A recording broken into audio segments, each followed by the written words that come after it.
Floor. Tell us what are all the hand signals? What are they for? That means we were buying at 85 and we are selling at 87 and a half. Two-way quote.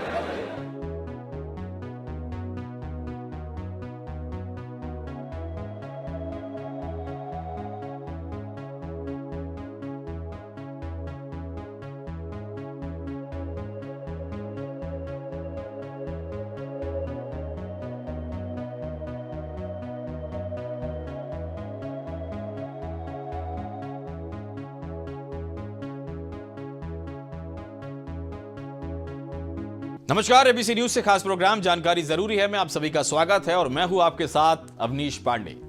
जैसा कि हम सभी जानते हैं कि share बाजार में trading का अर्थ शेयर खरीदना और बेचना होता है। इसलिए शेयर बाजार में कारोबार को ट्रेडिंग कहते हैं। वहीं स्टॉक मार्केट में शेयर को खरीदकर या बेचकर पैसे बनाए जाते हैं। शेयर को कम कीमत में खरीदना और ज्यादा कीमत में बेचना ट्रेडिंग कहलाता है। वहीं मार्केट की आम बोलचाल की भाषा में शेयर एक कंपनी में आंशिक स्वामित्व है। इसलिए अगर किसी कंपनी ने 100 शेयर जारी किए हैं और आपके पास एक शेयर है तो आपके पास उस कंपनी में 1% की भागीदारी है। वहीं शेयर मार्केट वो मार्केट है जहां विभिन्न कंपनियों के शेयर ट्रेड किए जाते हैं। अगर आप भी स्टॉक मार्केट में इन्वेस्ट करना चाहते हैं तो आज हम आपको कुछ प्रारंभिक जानकारी से अवगत कराते हैं। तो सबसे पहले जान लेते हैं कि सेबी क्या है। Security exchange board of India SEBI भारतीय प्रतिभूति और विनिमय बोर्ड को निर्दिष्ट करता है, क्योंकि विदेशी मुद्रा बाजार में अंतर्निहित जोखिम होते हैं और इसीलिए मार्केट के नियामक की आवश्यकता होती है। Security and exchange board of India को इस शक्ति के साथ प्रदान किया जाता है और बाजारों को विकसित करने और विनियमित करने की जिम्मेदारी दी जाती है। इसके मूल उद्देश्यों में निवेशक के हितों की सुरक्षा, शेयर मार्केट विकसित करना और इसके कार्य को विनियमित करना शामिल होता है। अब सवाल यहां पर यह आता है कि शेयर मार्केट में न्यूनतम इन्वेस्टमेंट का मतलब क्या होता है। तो आपको बता दें कि कोई न्यूनतम इन्वेस्टमेंट की आवश्यकता नहीं होती है, क्योंकि आप कंपनी का एक शेयर भी खरीद सकते हैं। इसलिए अगर आप 100 रुपए के मार्केट प्राइस के साथ स्टॉक खरीदते हैं और आप सिर्फ एक शेयर खरीदते हैं तो आपको बस 100 रुपए इन्वेस्ट करने की ही आवश्यकता है। हां, बेशक ब्रोकरेज और विधिक शुल्क अतिरिक्त होगा। वहीं जीएसटी, स्टैंप ड्यूटी और एसटीटी यानी सिक्योरिटीज ट्रांजैक्शन टैक्स जैसे वैधानिक शुल्क केंद्र या राज्य सरकार के द्वारा लगाए जाते हैं। ये भुगतान ब्रोकर को नहीं मिलते। ब्रोकर बस इन्हें आपकी ओर से एकत्रित करता है और इसे सरकार के साथ जमा कर देता है। नमस्कार दोस्तों, मैं पवन कुमार मिश्रा, आरपीएसएम ग्रुप का चेयरमैन और एक रियल एस्टेट का कंसल्टेंट और इन्वेस्टर हूं मैं शेयर मार्केट में, और जिसका 4 से 5 साल का एक्सपीरियंस इस मार्केट में काम करने का भी है। और मैं एनसीएफएम सर्टिफाइड एक फाइनेंशियल प्लानर के रूप में भी मैंने 4 से 5 साल तक का काम किया है। आज हम आपके बीच में एक छोटा डिस्कशन करना चाहते हैं कि आप आज का जो दौर चल रहा है, भागदा दौड़ की ज़िंदगी में आपको एक रास्ता निकालना पड़ेगा कि जहाँ से आप एफिलिएट इनकम अपनी जनरेट कर सकें।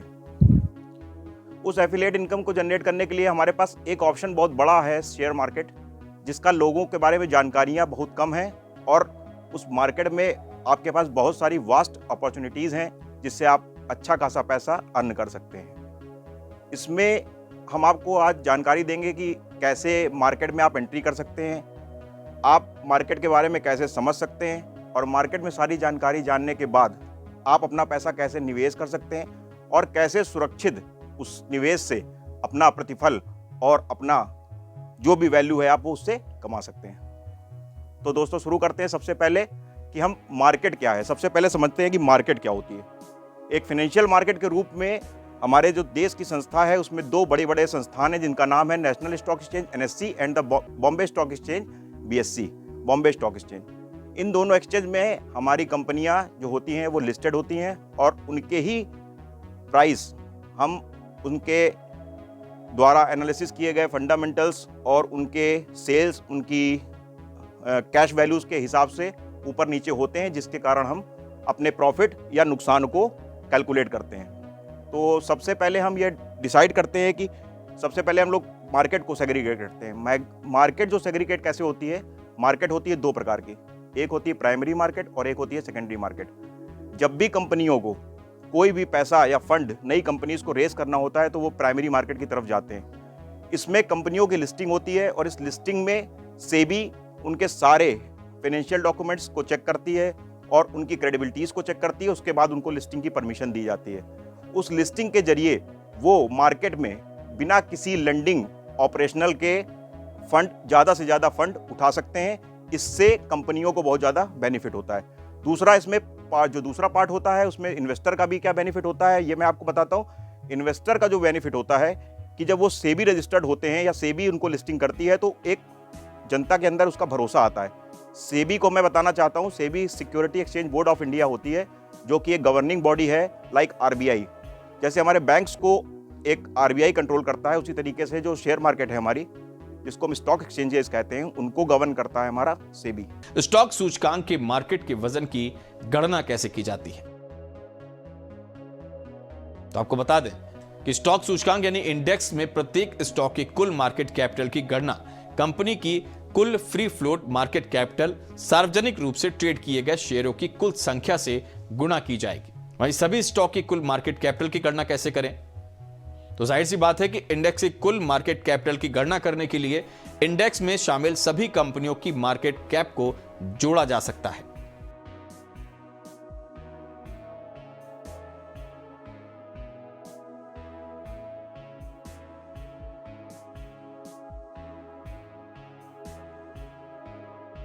अब यहां पर तीसरा सवाल यह है कि इंडिविजुअल मार्केट वैट की गणना कैसे करें।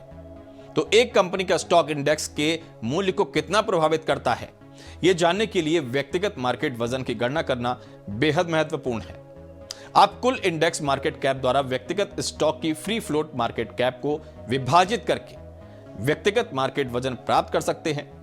वहीं तार्किक रूप से मार्केट का वजन जितना अधिक होगा, उसके स्टॉक की कीमत में उतना ही अधिक प्रतिशत बदलाव इंडेक्स के मूल्य को प्रभावित करेगा। भारत में शेयर मार्केट के पारंपरिक तंत्र के बारे में जानने के लिए कुछ बातें जैसे ट्रेडिंग मैकेनिज्म पर आइए चर्चा कर लेते हैं। भारत में अधिकांश ट्रेडिंग बीएससी यानी बॉम्बे स्टॉक एक्सचेंज और एनएससी यानी नेशनल स्टॉक एक्सचेंज पर की जाती है। इन दोनों स्टॉक एक्सचेंजेस में online electronics limited order book के माध्यम से ट्रेडिंग की जाती है। इसका मतलब है कि खरीद और बिक्री के ऑर्डर ट्रेडिंग कंप्यूटर के माध्यम से मैच किए जाते हैं। वहीं भारतीय स्टॉक मार्केट ऑर्डर चालित होता है, जहां खरीदार और विक्रेता बेनाम होते हैं, जो सभी निवेशकों को अधिक पारदर्शिता प्रदान करते हैं। वहीं ब्रोकर के माध्यम से ऑर्डर दिए जाते हैं, जिनमें से अधिकांश रिटेल निवेशकों को ऑनलाइन शेयर ट्रेडिंग सर्विसेज प्रदान करते हैं। अब जब आप स्टॉक मार्केट की बुनियादी बातों के बारे में जानते हैं, तो विभिन्न डेरिवेटिव, कमोडिटी मार्केट और रिस्क मैनेजमेंट के बारे में भी आपको जानना चाहिए। तो चलिए बात कर लेते हैं। दोस्तों आगे चलते हैं और हम जानते हैं एक्सचेंजेस के बारे में। जो हमारे दो एक्सचेंजेस हैं, एनएससी और बीएससी, जिसको बोलते हैं हम लोग नेशनल स्टॉक एक्सचेंज और बॉम्बे स्टॉक एक्सचेंज। इसमें आपकी सबसे पहले करते हैं बीएससी के बारे में, जिसका आप जानेंगे कि आपकी जो टॉप 100 कंपनीज हैं इंडिया की, वो लिस्टेड होती हैं। और इसी प्रकार से एनएससी में जो नेशनल स्टॉक एक्सचेंज है, जो इंडिया की टॉप लीडिंग 50 कंपनीज हैं, वो आर लिस्टेड हैं उन एक्सचेंजेस में। अब आप इन एक्सचेंजेस में कैसे अपने शेयर्स को ट्रेड कर सकते हैं या कैसे शेयर परचेज कर सकते हैं, इसकी जानकारी को हम नेक्स्ट लेवल पर बताते हैं आपको। कि उसमें सबसे पहले आपको एक डीमैट अकाउंट की ज़रूरत पड़ती है, जिसको डीमैट अकाउंट कहते हैं। उस डीमैट अकाउंट को कैसे खोला जाता है, कई लोगों के मन में ये प्रश्न चलता होगा, ये अकाउंट कैसा होता है, कहाँ खोल सकते हैं, किस प्रकार से खोल सकते हैं और किसकी सहायता से खोल सकते हैं। इन सारी चीज़ों का आंसर मैं आपको बहुत एक सिंपल तरीके से बताना चाहता हूँ कि आजकल कई सारे ब्रोकेज हाउसेज हैं और कई सारे बैंक्स हैं जो आपको ये सर्विसेज ऑफर करते हैं। आप अपने बैंक्स में भी ये पता कर सकते हैं और अपने बैंक के द्वारा भी ये खोल सकते हैं, या अपने फाइनेंशियल प्लानर के द्वारा भी खोल सकते हैं, और डायरेक्ट आप ब्रोकर हाउस के द्वारा भी आप इसको खोल सकते हैं इस अकाउंट को। डीमैट अकाउंट खोलने के लिए एक सिंपल सी केवाईसी होती है। उस केवाईसी को करने के लिए आपको एक फोटोग्राफ, आधार कार्ड, पैन कार्ड और आपके 6 मंथ के लेटेस्ट स्टेटमेंट की जरूरत होती है। इस छोटे से डॉक्यूमेंटेशन करने के बाद आप ऑथराइज हो जाओगे किसी भी एक्सचेंज में शेयर को खरीदने और बेचने के लिए एज ए इन्वेस्टर। तो अब मैं आपको बताता हूं कि ट्रेडिंग और इन्वेस्टमेंट कैसे मैच करता है और कैसे काम करता है। जैसे कि अब मैं आपको बताया कि डीमैट अकाउंट ओपन होना चाहिए। डीमैट अकाउंट के साथ एक अकाउंट ओपन होता है जिसको बोलते हैं ट्रेडिंग अकाउंट। डीमैट अकाउंट और ट्रेडिंग अकाउंट जब मर्ज होता है तब आप एक प्रकार से पूरी तरीके से शेयर मार्केट में परचेज और सेल के लिए अथराइज हो जाते हैं एज ए इन्वेस्टर। तो जो भी ट्रेडिंग अकाउंट होता है वो हमारे ब्रोकर्स के पास होता है और उन ब्रोकरों को हम किसी भी तरीके से बोल सकते हैं कि हमारा शेयर खरीदे थ्रू ऑनलाइन मीडियम और through offline medium. Online medium हमारा ये होता है कि हमने अपने मोबाइल्स पे उसकी ऐप डाउनलोड कर ली या अपने सिस्टम पे उसका ऐप डाउनलोड कर लिया और अब मैं डायरेक्ट ऑनलाइन ट्रेडिंग कर रहा हूँ। लेकिन मैं नए इन्वेस्टरों को ये बताना चाहता हूँ कि सबसे पहले आप ऑफलाइन ट्रेडिंग की तरफ जाएं और अपने ब्रोकर के साथ कुछ समय दें, बैठें और जानें कि कैसे हम ये ट्रेडिंग स्टार्ट कर सकते हैं। और ट्रेडिंग की जर्नी में आप सबसे पहले न्यूनतम निवेश से ही स्टार्ट करें, मेरी ये सलाह है। और ट्रेडिंग अकाउंट और डीमैट अकाउंट एक अलग अलग अकाउंट होते हैं। ट्रेडिंग अकाउंट आपका ब्रोकर के पास खुलता है और जो डीमैट अकाउंट होता है वो गवर्नमेंट की दो बॉडी हैं, एक है NSDL और एक है CDSL, national security depository limited, और एक सेंट्रल सिक्योरिटी डिपॉजिटरी लिमिटेड। तो जो भी आप शेयर परचेज करते हैं वो T+2 सेटलमेंट के टाइम पर, T+2 सेटलमेंट का मतलब होता है कि आज आपने शेयर खरीदा, कल वो एक्सचेंज से बाहर होगा और तीसरे दिन आपके डीमैट के अकाउंट के खाते में होगा। तो ये जो 3 दिन का प्रोसेस होता है इसको T+2 सेटलमेंट कहते हैं। उस सेटलमेंट में आपको ये शेयर मिल जाएगा। अब मैं आपको एक छोटे से एक एग्जांपल के द्वारा इसको समझाता हूं कि आपने एक रिलायंस का शेयर खरीदा 100 रुपए में और उसके लिए आपने 100 रुपए ब्रोकर के अकाउंट में डाले और आपने 100 रुपए का एक शेयर खरीदा रिलायंस का। तो वो रिलायंस का जब आप परचेज करेंगे शेयर, और वो शेयर जब आप सेटलमेंट पे आएगा तो जिस दिन आपने खरीदा होगा उसके दूसरे दिन वो सेटलमेंट में आएगा और तीसरे दिन वो डिपॉजिटरी में डिपॉजिट हो जाएगा, तब आपको उसका क्रेडिट मिलेगा। तो ये जो साइकिल होती है इसको T+2 सेटलमेंट की साइकिल बोलते हैं। इस साइकिल से ही आपके एक्सचेंज में शेयर जाएंगे और इसी से एक्सचेंज से वापस आएंगे शेयर। तो ये प्रोसेस को सेटलमेंट कहते हैं और ये सेटलमेंट का जो पूरा काम देखता है वो आपका ब्रोकर ही देखेगा। अब आप सबसे पहले जाने कि ब्रोकर कौन होता है। जिस प्रकार से हम बैंक्स जो होती हैं हमारी वो RBI में अकाउंट खोलती हैं, उसी प्रकार से हमारे ब्रोकर्स जो हैं वो एक्सचेंजेस में अकाउंट खोले हुए हैं। उन अकाउंट के माध्यम से हम ट्रेडिंग कर सकते हैं। बिना डीमैट अकाउंट ओपन किए हुए हम लोग ट्रेडिंग नहीं कर सकते हैं। अब मैं आपको एक चीज बताना चाहता हूं, ट्रेडिंग भी 3 तरह की होती है। एक ट्रेडिंग होती है इंट्राडे ट्रेडिंग, एक होती है स्कैल्पिंग और तीसरी होती है स्विंग ट्रेडिंग और चौथी जो इन्वेस्टर्स के लिए होती है उसको बोलते हैं पोजिशनल ट्रेडिंग। हम सबसे पहले जाते हैं इंट्राडे ट्रेडिंग के लिए। मार्केट जो होती है ओपन होती है 9:15 पे। आपने 9:15 पे कोई सौदा लिया और उसको सेम डे 3:30 से पहले काट दिया तो उसको बोलते हैं इंट्राडे ट्रेडिंग। स्विंग ट्रेडिंग होती है आपकी 9:15 से शुरू हुआ और आप ट्रेंड के हिसाब से कि आप मार्केट में तेजी है या मंदी है तो उसको आप अपने पोजीशन को होल्ड कर रहे हैं और काटते हैं तो उसको बोलते हैं स्विंग ट्रेडिंग। और एक स्कैल्पिंग होती है, स्कैल्पिंग रिस्की ट्रेडिंग बोली जाती है, जो 9:15 पे जब मार्केट खुलती है तो आप स्टार्ट करते हैं सौदे को और उसको 10 बजे तक 15 से 20 मिनट के अंदर उस सौदे को खत्म कर देते हैं, उसको बोलते हैं स्कैल्पिंग। ये बहुत रिस्की होती है और इस पे ट्रेड करने से पहले आपको पहले एक निवेशक के रूप में कुछ समय बिताना चाहिए, उसी के बाद आप ट्रेडिंग की तरफ आगे बढ़ें। और लास्ट जो मैंने बताया पोजिशनल, एज ए इन्वेस्टर जो सबसे सेफ ट्रेडिंग मानी गई है उसको बोला गया है पोजिशनल ट्रेडिंग। पोजिशनल ट्रेडिंग में आपने कोई सौदा या जैसे रिलायंस का एक शेयर 10 रुपए का खरीदा और वो 1 महीने के बाद, 1 महीने का, 2 महीने बाद, 3 महीने का टेन्योर आपने लिया और वो शेयर 10 रुपए का शेयर हो गया 125 रुपए का। तो ये जो 25 रुपए का प्रॉफिट होता है इसको ही पोजिशनल ट्रेडिंग का प्रॉफिट बोलते हैं। तो चलिए इसे एक उदाहरण की तरफ समझते हैं। उदाहरण के तौर पर अगर हम शेयर मार्केट में शेयर खरीद रहे हैं तो हमारे जैसे कई अन्य व्यक्ति जो उन शेयर्स को बेच रहे होंगे। तो चलिए इसे अब अपने डेली लाइफ से जोड़कर भी देख लेते हैं। जैसा आपने होलसेल स्टोर में कोई सामान 100 रुपए का खरीदा और उसे बाद में 150 रुपए या 150 रुपए का कस्टमर को बेच दिया और आप इसी तरह से रोज कस्टमर को सामान बेचते हैं तो इसे ट्रेडिंग कहा जाता है। ठीक इसी तरह शेयर मार्केट में भी होता है कि शेयर मार्केट में यदि आप एक शेयर खरीदते हैं और 1 साल के अंदर खरीदे हुए शेयर को प्राइस बढ़ने पर बेच देते हैं तो यह स्टॉक मार्केट ट्रेडिंग कहलाता है। ठीक ऐसे ही जैसे आप शेयर मार्केट में SBI का एक शेयर खरीदना चाहते हैं और मार्केट के 9:15 पर खुलते ही शेयर की कीमत 190 रुपए रहती है और दिन में 1 बजे तक शेयर की प्राइस 200 रुपए हो जाती है। तो जैसे 9:15 पर मार्केट खुलते ही आप एक शेयर 190 रुपए का आपको एक शेयर मिलता है, जिसे आप 200 रुपए में बेच सकते थे, और ऐसा करने पर आपको 10 रुपए का मुनाफा होता है, जो कि आपका प्रॉफिट होगा। बस इस पूरी प्रक्रिया को ट्रेडिंग कहते हैं। फिलहाल ट्रेडिंग को काफी रिस्की भी कहा जाता है। तो चलिए अब जान लेते हैं कि ट्रेडिंग आखिर कितने प्रकार की होती है। तो यहां पर यह जानना बेहद आवश्यक है कि कई बार लोगों के मन में यह दुविधा होती है कि शेयर ट्रेडिंग है या शेयर बाजार की बात आते ही मन में एक वहम या डर बैठा होता है कि ये बहुत रिस्की है। तो जाहिर सी बात है, रिस्क हर जगह है। अगर आप बाइक भी चलाते हैं तो जाहिर सी बात है, अगर आपने हेलमेट पहना हुआ है तो रिस्क कम है, अगर हेलमेट नहीं पहना है तो रिस्क भी ज्यादा है। उसी तरह से ट्रेडिंग के प्रति उत्साही लोगों के लिए शेयर बाजार अपॉर्चुनिटी का महासागर है। यह बहुत ही आकर्षक है अगर रणनीति और अच्छी तरह से इसका पालन किया जाए। क्योंकि प्रत्येक व्यापारी का एक अद्वितीय व्यक्तित्व होता है, इसलिए व्यापार शैली एक व्यक्ति से दूसरे व्यक्ति से भिन्न हो सकती है।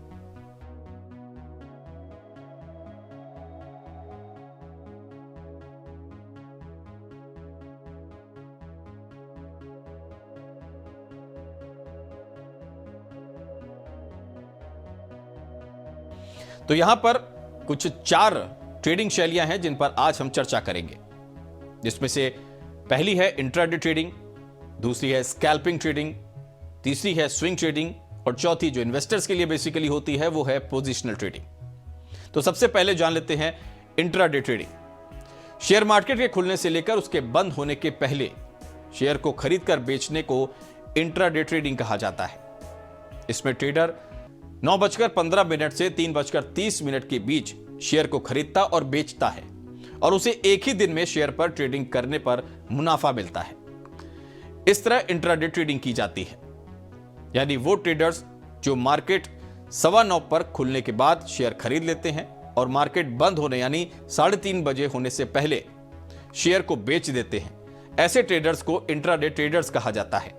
मतलब इंट्राडे ट्रेडिंग वो ट्रेड है जो एक दिन के लिए ट्रेड किया जाए। दूसरी आती है स्कैल्पिंग। स्कैल्पिंग ट्रेडिंग भी शेयर मार्केट के खुलने के बाद बंद होने के बीच में की जाती है, लेकिन स्कैल्पिंग ट्रेडिंग में पूरे दिन ट्रेडिंग नहीं की जाती। तो आपको बता दें कि स्कैल्पिंग ट्रेडिंग वो ट्रेड है जो कुछ सेकंड या मिनट के लिए ट्रेड किया जाए। इसमें ट्रेडर्स केवल कुछ सेकंड या कुछ मिनट के लिए ही शेयर को खरीद और बिक्री करते हैं। जैसे 9:15 पर शेयर को खरीदा गया और 10 बजे शेयर बेचकर मुनाफा कमा लेना। इन ट्रेडर्स को स्कैल्पर्स कहा जाता है। ध्यान रखिए कि स्कैल्पिंग ट्रेडिंग सबसे ज्यादा रिस्की भी है। अब बात कर लेते हैं स्विंग ट्रेडिंग की। बात अगर स्विंग ट्रेडिंग की जाए तो यह ट्रेडिंग कुछ दिन और हफ्तों के लिए की जाती है। इसमें भी शेयर को खरीदना और बेचने का काम शेयर मार्केट के खुलने और बंद होने के बीच ही किया जाता है। इसमें ट्रेडर को पूरे दिन चार्ट को देखना नहीं पड़ता, और यह उन लोगों के लिए बेहतर होता है जो ट्रेडिंग में अपना पूरा दिन नहीं दे सकते हैं, जैसे जॉब करने वाले लोग, स्टूडेंट्स आदि। इसमें ट्रेडर्स शेयर मार्केट में कम दाम पर शेयर खरीद लेते हैं और फिर इन्हें होल्ड करके रख लेते हैं, और जब बाद में या कुछ दिन या हफ्ते में उनकी शेयर की प्राइस ज्यादा हो जाती है तब उन्हें बेचकर मुनाफा कमा लेते हैं। मतलब इसमें ट्रेडर्स 1 या 2 हफ्ते के लिए शेयर को खरीदने के बाद बेच देते हैं। अब बात आती है पोजिशनल ट्रेडिंग की। तो बेसिकली आपको बताना चाहूंगा कि पोजिशनल ट्रेडिंग इन्वेस्टर्स के लिए है, वहीं बाकी सभी ट्रेडिंग से यह कम रिस्की भी होता है। पोजिशनल ट्रेडिंग वो ट्रेड है जो कुछ महीने के लिए होल्ड किए जाते हैं। यह ट्रेडिंग लॉन्ग टर्म है। पोजिशनल ट्रेडिंग में शेयर्स को लंबे समय तक होल्ड किया जा सकता है। इसके अंदर किसी शेयर को कुछ महीनों से लेकर 1 साल तक खरीद कर रखा जाता है और फिर उस शेयर को बेचकर प्रॉफिट कमाया जाता है। बताना चाहूंगा कि शेयर बाजार के रोजाना के अप डाउन का इन पर ज्यादा असर नहीं होता। यहां पर हम आपको ट्रेडिंग और इन्वेस्टमेंट में कुछ मुख्य अंतर भी बता देते हैं। जो लोग ट्रेडिंग करते हैं उन्हें ट्रेडर्स कहते हैं, और वहीं जो निवेश करने वाले लोगों को निवेशक यानी इन्वेस्टर कहा जाता है। ट्रेडिंग में टेक्निकल एनालिसिस के बारे में जानना बेहद आवश्यक होता है। वहीं इन्वेस्टमेंट की अगर बात करें तो उसमें फंडामेंटल एनालिसिस की जानकारी होना बहुत जरूरी है। ट्रेडिंग में शेयर को शॉर्ट टर्म के लिए खरीदा जाता है और इन्वेस्टमेंट में शेयर को लंबे समय के लिए खरीद लिया जाता है। वहीं ट्रेडिंग लोगों के द्वारा शॉर्ट टर्म मुनाफे को कमाने के लिए की जाती है। वहीं निवेश यानी इन्वेस्टमेंट लंबे समय के मुनाफे को कमाने के लिए की जाती है।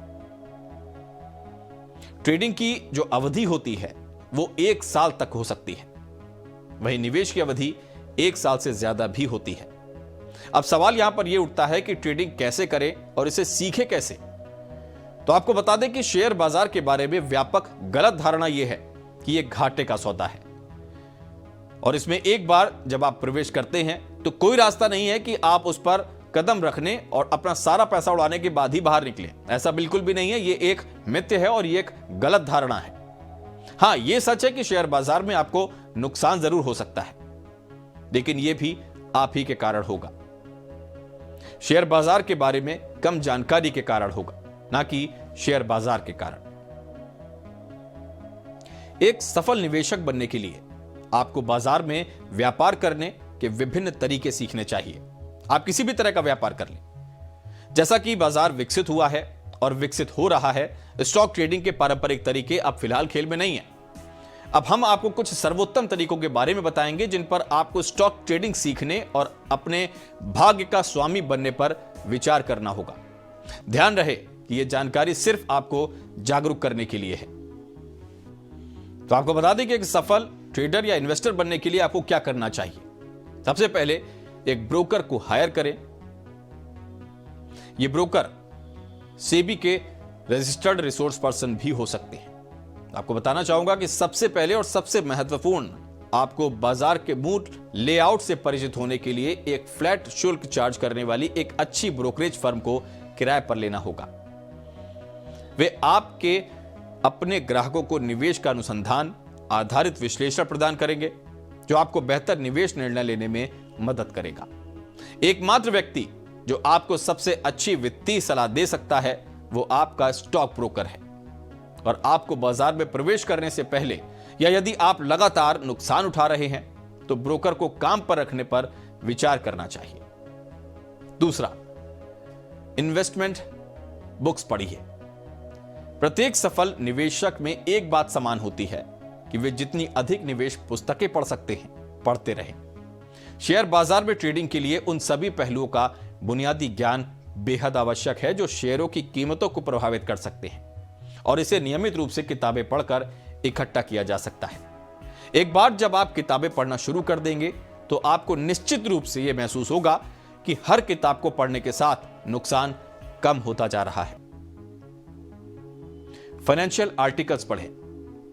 किताबें पढ़ने के अलावा शेयर बाजार के बारे में ज्ञान इकट्ठा करने का एक और सबसे बेहतरीन तरीका न्यूज़पेपर्स, वित्तीय पत्रिकाओं और सोशल मीडिया पर एक वित्तीय विश्लेषक या संस्था द्वारा प्रकाशित वित्तीय लेख के माध्यम से भी होता है।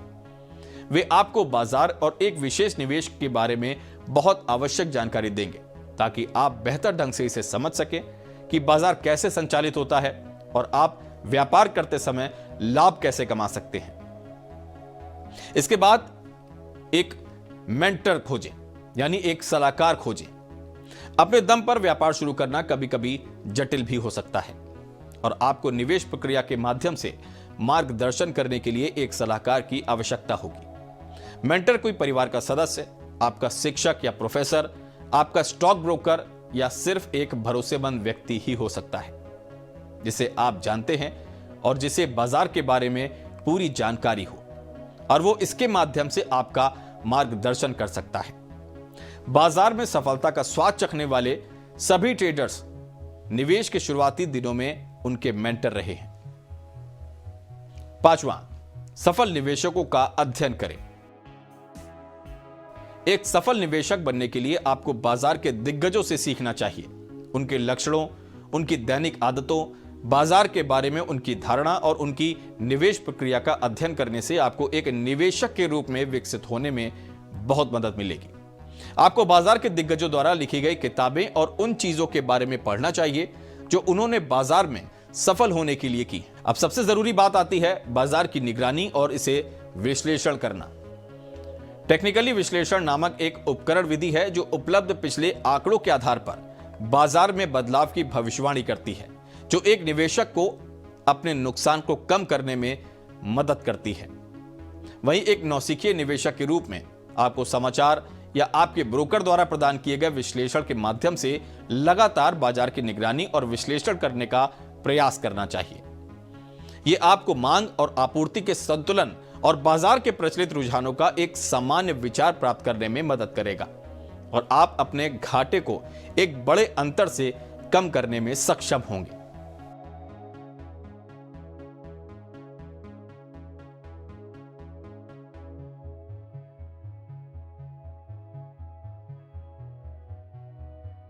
इसके बाद सबसे जरूरी जानकारी जो आती है वो है अपनी गलतियों से सीखना। गलतियां किसी भी व्यक्ति से हो सकती हैं, लेकिन गलतियां किसी व्यक्ति को बेहतर निवेशक बनाने का सबसे अच्छा तरीका भी है। यदि आपको बाजार में नुकसान होता है तो आपको कभी भी निराश नहीं होना चाहिए, लेकिन विश्लेषण करें कि इस प्रक्रिया में आपने क्या गलत किया।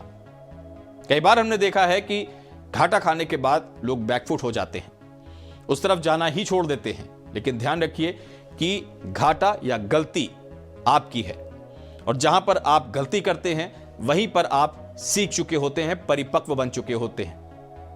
यदि आप पिछली गलती का विश्लेषण कर सकते हैं और उससे सीख सकते हैं तो आप फिर कभी वो गलती नहीं करेंगे और किसी भी त्रुटि का मतलब कम नुकसान और अधिक मुनाफा नहीं होगा। अपनी जोखिम लेने की क्षमता को पहचानें, अपने वित्त को देखें और निर्धारित करें कि शेयर बाजार में प्रवेश करने से पहले आप कितना नुकसान उठा सकते हैं। यह आपको बाजार के बारे में बेहतर तरीके से जानने में मदद भी करेगा।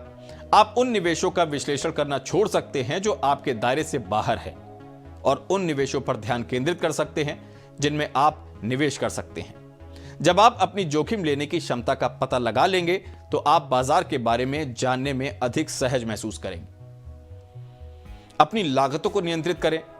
केवल बाजार की मूल बातों के बारे में जानने से आप अपने निवेशों के माध्यम से मुनाफा नहीं कमा पाएंगे। आपको अपनी निवेश प्रक्रिया की लागतों को नियंत्रित करना चाहिए क्योंकि वे आपके लाभ को काफी कम कर सकते हैं। हमेशा ब्रोकर के बजाय एक फ्लैट शुल्क वाली ब्रोकरेज फर्म के साथ जाएं जो कमीशन लेता है। आप हमेशा अपने ब्रोकर से अन्य तरीकों के लिए परामर्श कर सकते हैं जो आपकी निवेश लागत को और कम कर सकते हैं। यहां पर एक सफल व्यापारी के हम कुछ गुण पर चर्चा करेंगे जो कि एक सफल व्यापारी में होना बेहद जरूरी है। जैसे एक सफल व्यापारी में जोश का होना बेहद जरूरी है। ट्रेडिंग एक नीरस व्यवसाय हो सकता है और कभी कभी भावनाएं आप पर हावी हो सकती हैं। वहीं भावनाओं पर हावी हुए बिना आपको खेल से चिपके रहने के लिए जो कुछ करना है होगा, उसे करने के लिए जुनून होना चाहिए। जुनूनी ट्रेडर बड़ी मेहनत से प्लान बनाते हैं, भविष्य के संदर्भ के लिए अपने ट्रेडों को रिकॉर्ड करते हैं और full proof risk management plans बनाते हैं। दूसरी बात आती है अनुशासन की। हालांकि ट्रेडिंग प्लान और स्ट्रेटजी बनाना आसान है, लेकिन उन पर टिके रहना बेहद मुश्किल है, खास तौर पर तब जब आगे बढ़ना कठिन हो। यह अनुशासन खेलने के लिए आता है। लॉन्ग टर्म के लिए स्ट्रेटजी का बैक टेस्ट करके अनुशासन को मजबूत किया जा सकता है। यह समझना है कि विभिन्न परिदृश्यों में कैसे लागू होता है और आत्मविश्वास का निर्माण कैसे करता है। इसके साथ ही दृढ़ता बेहद आवश्यक है। एक ट्रेडर को सफल होने के लिए कभी हार ना मानने वाला रवैया रखना चाहिए। ट्रेडिंग का सबसे दर्दनाक हिस्सा सबसे सफल ट्रेडर के लिए भी हार की लकीर है। यह स्वीकार करते हुए कि नुकसान अनिवार्य है, एक अच्छा ट्रेडर उन्हें सीखने के अवसरों के रूप में लेता है। वहीं जानकारी की अधिकता के साथ ट्रेडिंग का प्रदर्शन इजी मनी है। ट्रेडिंग वर्ल्ड में आने पर लोगों की बहुत सारी झूठी उम्मीदें हो सकती हैं। रातों रात अमीर बनने का लालच बहुत से नए लोगों को आकर्षित करता है, लेकिन कोई एक दो बार ही भाग्यशाली हो सकता है, यह ध्यान रखिएगा। आखिरकार भाग्य खत्म हो जाता है और आप नुकसान उठा सकते हैं। बताना चाहूंगा कि यह एक स्किल है जो मायने रखती है और सही स्किल्स के साथ दृढ़ता एक ट्रेडर के रूप में पैसा बनाने और टिके रहने के अवसरों के लिए बेहद जरूरी है। साथ ही एक ट्रेडर के लिए बेहद जरूरी है कि वो संयम बनाए रखे, धीरज रखे। धीरज को एक गुण माना जाता है और हम सभी को इसे विकसित करने के लिए प्रोत्साहित किया गया है। सफल ट्रेडर किसी ट्रेड में प्रवेश करने से पहले धैर्यपूर्वक सेटअप की प्रतीक्षा करते हैं। वे अपनी प्लान पर टिके रहते हैं और लापरवाह अमान्य सेटअप से बचते हैं। एक सफल ट्रेडर हमेशा ट्रेडर्स के प्लान बनाता है और प्लान का ट्रेड करता है।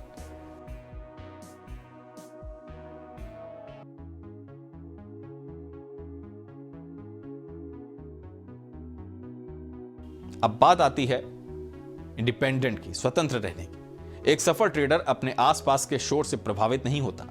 यह महत्वपूर्ण है कि एक ट्रेडर के पास एक स्वतंत्र दृष्टिकोण है, क्योंकि राय पर भरोसा करना रिस्की हो सकता है। वे सेल्फ स्टार्टर्स हैं जो प्रारंभिक सलाह के बाद कार्यभार संभालने के लिए आत्मविश्वास और जिम्मेदारी विकसित करते हैं। उनके पास अपने कौशल को सुधारने के लिए सफल ट्रेडर्स और मेंटर्स हैं। मदद लेने के लिए परिपक्वता भी है, लेकिन वो राय से प्रभावित नहीं होते। भले ही ट्रेडर्स शोर के संपर्क में है, जो आज की इंफॉर्मेशन ओवरलोड वर्ल्ड में बचना बेहद मुश्किल है। बताना चाहूंगा कि सफल ट्रेडर सीखते हैं कि शोर को कम कैसे करें या अपने ट्रेडिंग को पूर्व निर्धारित नियमों या एल्गो में परिवर्तित करें, जो शोर को खाड़ी के पास रखने में मदद करता है। कोई भी 2 ट्रेडिंग दिवस समान नहीं होते। एक सफल ट्रेडर जिसने विभिन्न परिदृश्यों के तहत अपने सेटअप का परीक्षण किया है, उसी के अनुसार अपनी स्ट्रेटेजी लागू करता है।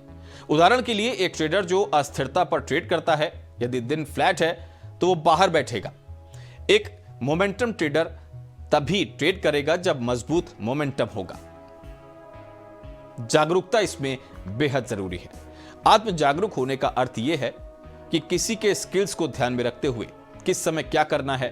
सेल्फ अवेयरनेस का अभ्यास करने से अनिश्चित भावनाओं को पहचानने और बेअसर करने में भी मदद मिलती है। ट्रेडर को अपने मूल व्यक्तित्व लक्षणों को जानने की जरूरत होती है। वे धैर्यवान, अधीर, आक्रामक या डरपोक भी हो सकता है और उन्हें अपने व्यवसाय को प्रभावित नहीं करने देते। जर्नलिंग सेल्फ अवेयर होने में मदद करता है। जर्नलिंग सेल्फ अवेयर होने में मदद करता है। किसी के ट्रेडर पर्सनैलिटी की पहचान करता है और तदनुसार एक सफल स्ट्रेटेजी तैयार करता है। ट्रेडिंग हमें अपने बारे में जानने का अवसर देता है। प्रतिकूल परिस्थितियों में हमारे व्यवसाय के बारे में, हमारे व्यवहार के बारे में कहता है। आवेग, लालच, भय, कैलकुलेटेड रिस्क लेना और विभिन्न व्यक्तित्व इसके महत्वपूर्ण बातें हैं। अब हम यहां पर कुछ जरूरी टिप्स पर भी नजर डाल लेते हैं। तो आपको बता दें कि एक अच्छे निवेशक की विशेषताओं में कमजोर लक्षणों पर ध्यान केंद्रित करना भी शामिल है। स्किल्स बढ़ाने से ही अच्छे इन्वेस्टर बन सकते हैं। एक अच्छे निवेशक के सभी गुणों के निर्माण पर काम करें, क्योंकि वे एक साथ काम करते हैं। और ध्यान रखें कि सीखना निरंतर है। मार्केट कठिन और अनिश्चित हो सकते हैं। सावधानी पूर्वक योजना बनाने के बावजूद नुकसान भी हो सकता है। एक सफल ट्रेडर बुरे दिनों को अपनी प्रगति में लेता है, उनसे सीखता है और आगे बढ़ता है। एक जर्नल को बनाए रखना वस्तुनिष्ठ होने और भविष्य के संदर्भ के लिए एक रिकॉर्ड रखने में मदद करता है। आपको बता दें कि यह जानकारी केवल शैक्षिक उद्देश्यों के लिए है। कोई भी निवेश या निर्णय लेने से पहले वित्तीय सलाहकार की सलाह जरूर लें। उम्मीद है कि यह जानकारी आपको एक सफल इन्वेस्टर बनने में काफी मददगार साबित होगी। एबीसी न्यूज से खास प्रोग्राम जानकारी जरूरी है में फिलहाल इतना ही। जल्द हाजिर होंगे एक नई जानकारी के साथ। फिलहाल दीजिए इजाजत और देखते रहिए ABC news. Floor. Tell us what are all the hand signals? What are they for? That means we were buying at 85 and we are selling at 87.5. Two-way quote.